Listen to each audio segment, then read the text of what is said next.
nanya.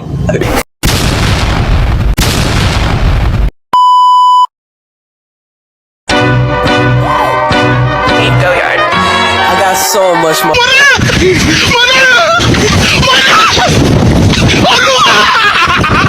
Are you ready, kids? Aye, aye, Captain! I can't hear you. Aye, aye, Captain! Oh! Design on right now. Bring it down, make it clap. I got 3 old thoughts, new block, wearing that thing, bitches on the line, and you know. Assalamualaikum warahmatullahi wabarakatuh. Kembali lagi bersama saya Rodiatul Adawiyah, mahasiswi Komunikasi dan Penyiaran Islam semester 4. Jadi hari ini saya mau mereview materi penulisan berita dan artikel yang berjudul Teknik Menulis Opini dan Feature di Media Massa yang diampu oleh Bapak dosen Dr. Adi Kusuma SIKOM MSI. Nah, jadi nih biasanya opini itu didasarkan pada pengalaman, nilai, dan pandangan pribadi seseorang. Nah, sedangkan untuk feature itu biasanya mencakup riset, wawasan ahli, dan analisis untuk memberikan informasi mendalam tentang suatu topik. Nah, pada intinya, kalau untuk opini itu kayak pendapat kalian tentang sesuatu. Nih, misalnya, kalian mungkin suka film karena ya tentunya karena ceritanya itu bagus gitu. Nah, sedangkan untuk feature itu kayak artikel yang membahas satu topik secara mendalam. Misalnya nih, sebuah feature tentang perjalanan hidup seseorang. Lalu ada rambu-rambu penulisan artikel yang memastikan bahwa tulisan tetap bermanfaat dan etis. Yang pertama itu ada persoalan yang diangkat haruslah aktual dan penting bagi masyarakat. Nah, yang kedua yaitu tulisan tidak boleh menghasut, mengadu domba, dan ataupun fitnah. Terus yang terakhir yaitu ada artikel sebaiknya menyajikan solusi terhadap persoalan yang dibahas secara singkat dan mudah dipahami oleh pembaca. Misalnya nih, kayak membahas kasus-kasus seperti dana rekonstruksi, terus kasus Lapindo berantas, atau kasus kekerasan dalam pendidikan dengan menawarkan solusi-solusi yang kreatif dan mandiri. Nah, tentunya teknik menulis artikel opini itu melibatkan beberapa langkah penting. Pertama itu, tentunya masalah yang akan ditulis. Nah, biasanya dari internet, buku, ataupun pengalaman pribadi. Yang kedua, lengkapi masalah dengan bahan pustaka untuk memperkuat argumen. Nah, yang ketiga, bagi penulis pemula, diskusikan masalah dengan teman atau pakar untuk mendapatkan sudut pandang tambahan. Terus yang keempat yaitu pastikan artikel didukung oleh fakta dan data yang relevan.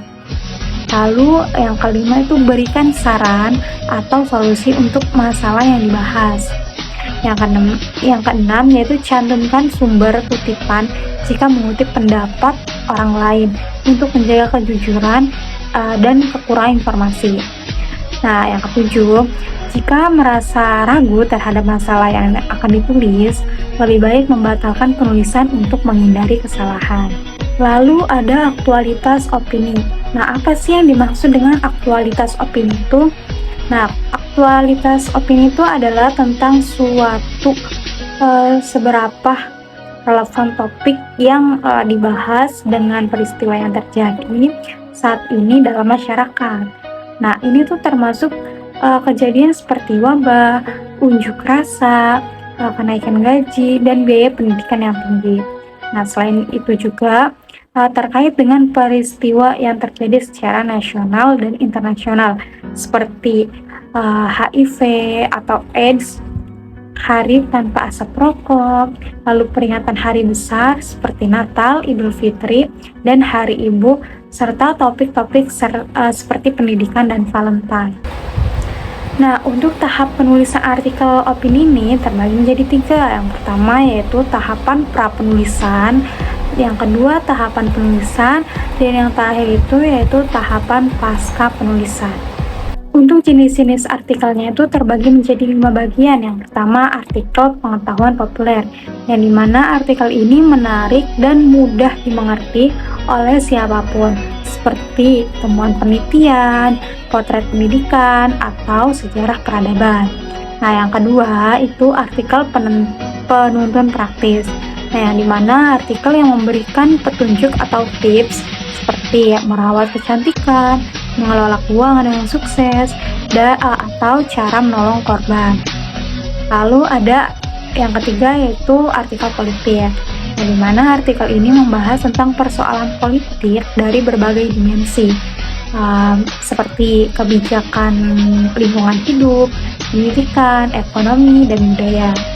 Nah, untuk yang keempat yaitu artikel olahraga, yang dimana artikel ini yang mengulas praktik olahraga, presentasi, tokoh olahraga, dan gosip seputar dunia olahraga. Nah, untuk yang terakhir yaitu artikel kebudayaan. Nah, di mana artikel ini membahas tentang mengupas peristiwa budaya dari perspektif sastra, seni, atau budaya, seperti analisis kawin, campur dalam sastra, esai tentang kompleks Oedipus, atau hubungan antara sastra dan realitas. Lalu untuk resensinya yaitu ada penilaian buku, ulasan buku, timbangan buku, pembahasan, penilaian, dan rekomendasi buku yang sudah diterbitkan. Nah, untuk strukturnya itu yaitu ada identitas buku, judul, penulis, penerbit, jumlah halaman, tahun terbit, edisi, harga, isi buku, bab, subbab, dan sub-subbab atau sistematika, lalu menjelaskan isi, content, suatu buku itu, lalu struktur buku terdiri dari pendahuluan, isi, dan penutup. Nah, buku juga sering ada kata pengantar, orang lain, dan kata penutup.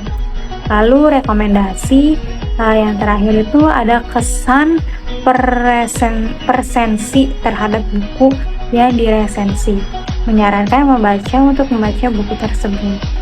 Lalu untuk praktek resensinya itu ada judul, pendahuluan, analisis, dan refleksi. Dan untuk pembahasan terakhir yaitu tips menulis. Yang pertama itu ada mencari informasi yang menarik dari kegiatan pengamatan atau spontan, membaca buku, misalnya Beda Geisha dan Pelacur. Lalu internet yaitu Google. Nah, yang kedua yaitu tulis apapun yang menarik dari tempat ibadah, khotbah, yang kalian baca, yang kalian lihat. Nah, terus yang ketiga yaitu setelah punya data yang menarik, cepat tulis draft, tidak perlu takut salah. Yang keempat yaitu setelah draft selesai, lakukan revisi isi, bahasa, kata atau diksi, kalimat, paragraf, ejaan, dan tanda baca. Nah, lalu setelah itu yang terakhir kirimkan ke media langsung. Lebih disukai dikirim melalui email. Nah, cukup sekian pembahasan kali ini, pembahasan pada Learning Journal ke-8. Mohon maaf apabila ada kata-kata yang salah dan kurang berkenan. See you di Learning Journal selanjutnya. Bye-bye. Wassalamualaikum.